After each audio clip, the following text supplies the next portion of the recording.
new nightmare fuel. Great. Hello, Internet, I'm Ren, and today I want to talk about the Star Trek Strange New Worlds Season 3 premiere, Hegemony Part 2. This was an absolutely action-packed episode of Star Trek, with some amazing space battles, incredible effects, really cool set pieces, and it surprisingly still had time for some sweet moments and funny character bits. Now all we have to do is not get caught by the Gorn. Why would you say that? What? But without further ado, let's get into it. This is going to be another one of my low-key, unscripted reviews, so it's just me, my notes, and my hyperfixation while we break down this episode. And of course, there will be spoilers for Star Trek Strange New Worlds up to this point, as well as miscellaneous spoilers for older Trek series, so you have been warned. We pick up right where Hegemony Part 1 left off, with an indecisive Pike standing on the bridge, trying to decide how to respond to the impending Gorn attack. Orders, Captain. As you'll recall, at the end of Hegemony Part 1, an entire town worth of colonists living outside Federation space had been kidnapped by the Gorn, along with an Enterprise away team comprised of La'an, Dr. Mbenga, the Lesser Kirk, and Ortegas. Also in peril is Captain Batel, who, upon returning to the Enterprise, was discovered to have been infected with Gorn eggs. So there's a lot of balls in the air as Pike frantically tries to find a loophole in Admiral April's orders. Repeat April's last order. Retreat and rendezvous with the fleet, sir. You didn't say immediately. This episode has a distinct A, B, C, and sort of D plot, so I'm going to go through them briefly, but we're not doing a full summary because I just don't want to put myself through editing that. I'm sorry. So in the A plot, we have Pike and the rest of the crew problem solving. Right, who's got ideas? Diversionary tactics. The two box stands. Prevent themselves, create a cloud. As they try to get the colonists and the away team back from the Gorn, and stop a full-scale invasion on the Federation. I've plotted the trajectory. Those ships are headed straight for Federation territory. Meanwhile, La'an and the landing party find themselves in some kind of Gorn digestion ship where they're being used for fuel or something, which is fascinating, honestly. They manage to claw their way out of some cocoons and get their hands on some partially digested weapons from the garbage. Maybe whatever the ship can't process, it expels. And they work on a plan to escape and save the colonists. I don't want to save a handful of colonists. I want to save them all. Everyone that's still alive gets home. As La'an processes her intense emotional trauma with the Gorn. Then there's the C plot, with Chapel and Spock working tirelessly to save Batel from impending Gorn hatchlings, which will of course kill her and who knows who else in the process. That's the last simulation I ran. Probability of fatality is 100%. While they also talk about their feelings Grey's Anatomy style. So you were saying that perhaps some time apart might be good for us? Yeah, but not like us. God damn it, Spock. And then there's the D-ish plot that's sort of attached to the A plot, where poor Scotty, inventor of buffer time, How long would it really take? An hour? Oh, you didn't tell him how long it would really take, did you? is punked into day-saving efficiency by Pelia. We're all gonna die! What's the status down there? We're about to enter Gorn space. And manages to pull off various successful and impressive engineering feats. I really love their little mentorship relationship, and I hope both of them stick around throughout the season. First rule of engineering, Scotty. Write it down. Overall, I liked this episode. I thought it was a pretty good follow-up to Hegemony Part 1. The action was really solid, and I liked the number of scenes we had where the crew worked collaboratively to problem solve. If we modified a homing beacon, Gorn would see a beacon coming from a mile away. Not if it's a torpedo. Even Mitchell kind of got to be a little bit of a character in this episode. We tag him with a dud. The Gorn won't know what we're up to. And they came up with lots of interesting and creative solutions to their problems, some of which were nicely previously set up within the narrative. no matter how we approach this, Patel's human DNA is Exactly. But if we give her some help there. Leary. DNA. This episode also does a really good job deepening the lore around the Gorn in some fascinating ways, and it's genuinely really interesting. This is amazing. I'll have to take this apart, figure out how it works. The stuff with the solar cycles waking them up and putting them to sleep and encouraging periods of longer aggression was really cool.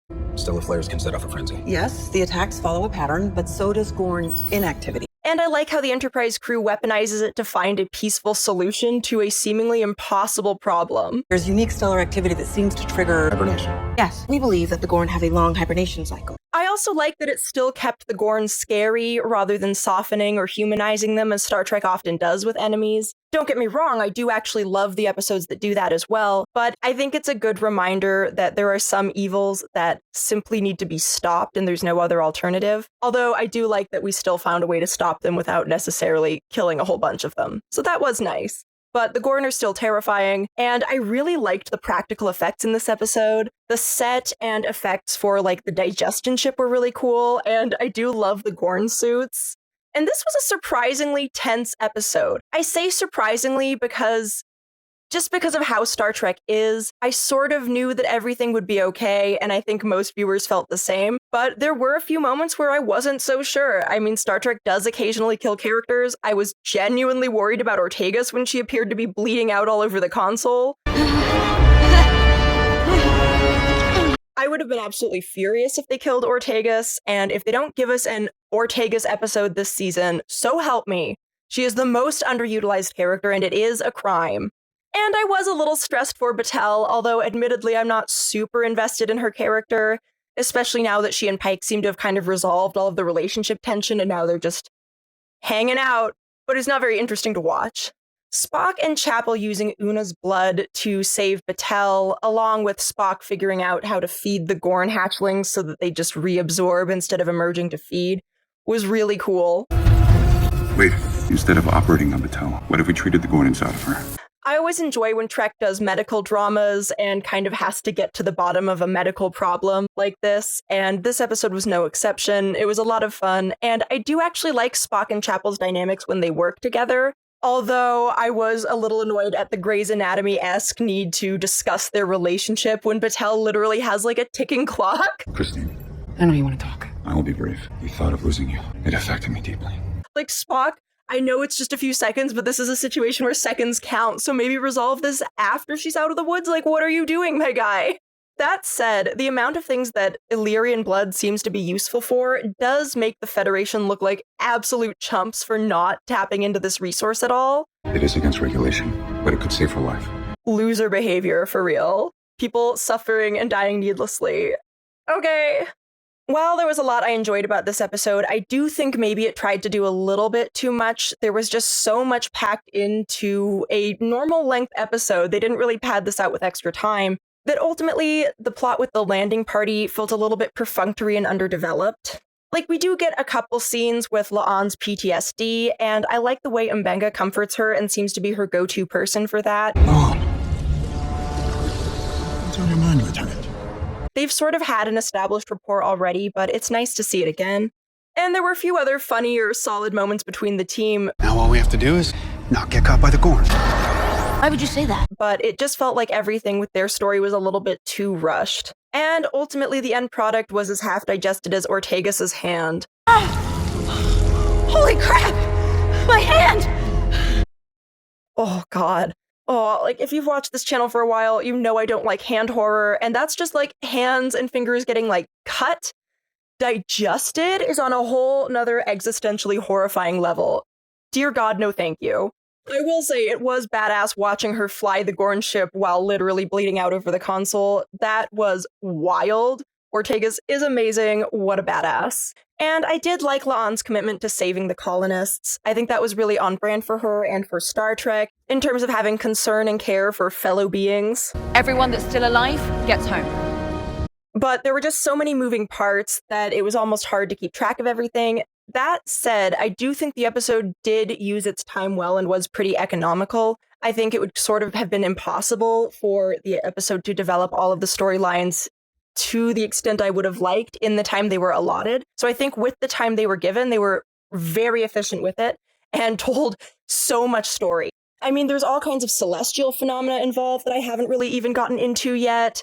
There's a problem with radiation, of course, because they love radiation as a reason that things don't work or to create a ticking clock. So we had numerous ticking clocks. They've already entered the radiation zone. If we go any deeper into the star system, we put the entire crew at risk. From both Batel's Gorn situation and from the radiation as the ship goes to pursue the Gorn. There was this really cool binary star system where the Gorn seemed to travel through it to wherever their homeworld is, and there was this like gravity well that had a cloaking ability almost, and that was really interesting. The light bends in a way that creates a natural hologram. They're essentially invisible once they pass through it. And of course, to mimic the solar cycles to put the Gorn to sleep, they literally turn the Enterprise into like a miniature sun. You can't make a star do much of anything, certainly not precisely. Which is why we need to become a CME ourselves. Scotty is having a field day. But you're basically talking about turning the ship into an artificial star. That's nearly impossible. And I do love that they're just like, well, if we keep this on too long, we'll explode. But it's 1 in 1,000 we get it done right or don't blow ourselves up along the way. And Pike's just like, We'll just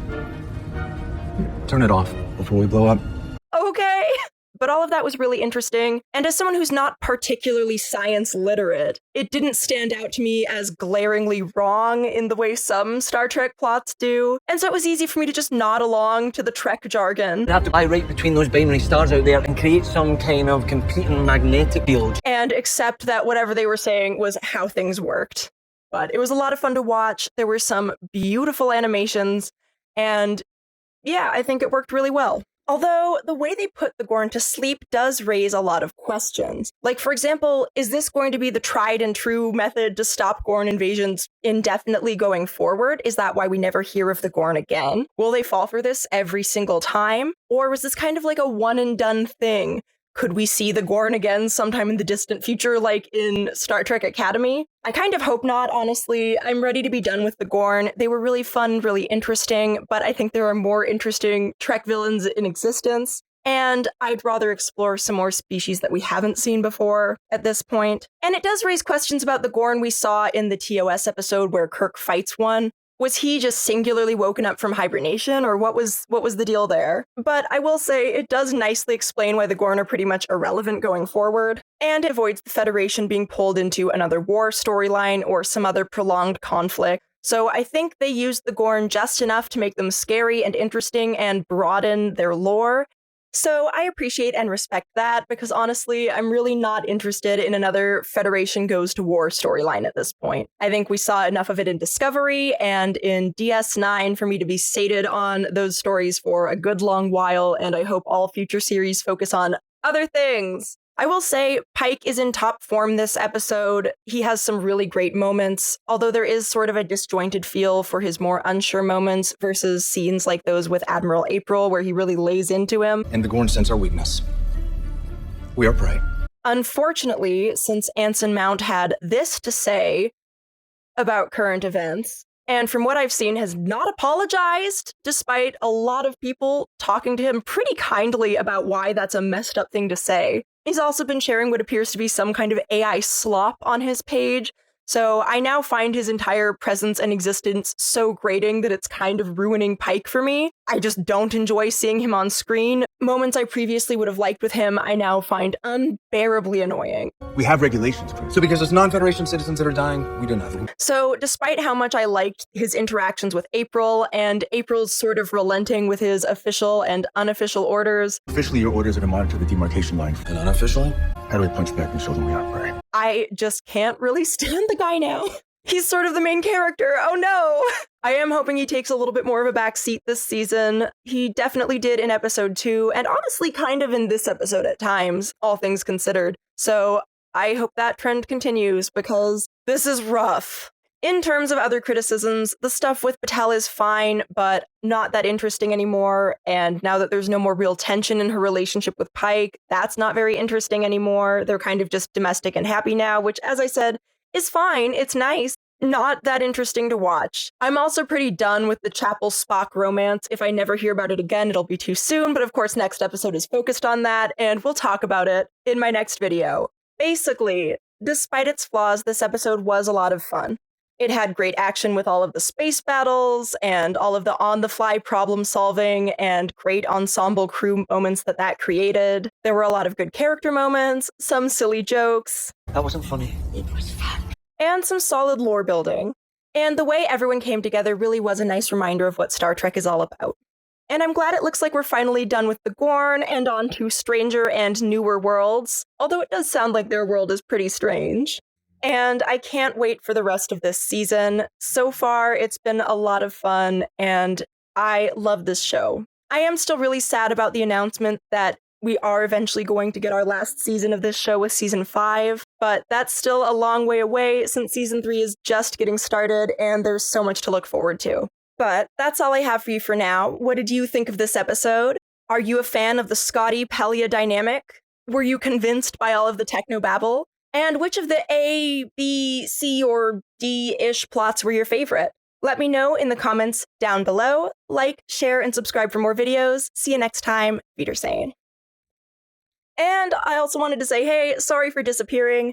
I basically completely overdid it and overworked myself by reviewing both Doctor Who and The Last of Us as they were coming out week to week. 2 episodes a week while working full-time is too much for me. I don't know why I did it anyway. I knew it was too much for me. I said it was too much for me and I wasn't going to do it, but then I did it. So I've basically spent the last month or whatever just relaxing and enjoying the summer and spending time in my garden. But now I'm so excited to be back making videos for you guys. And I know some of you probably got nervous because I've had very long periods of inactivity in the past, but I'm back. I'm here to stay. Don't worry. All right. See you next time.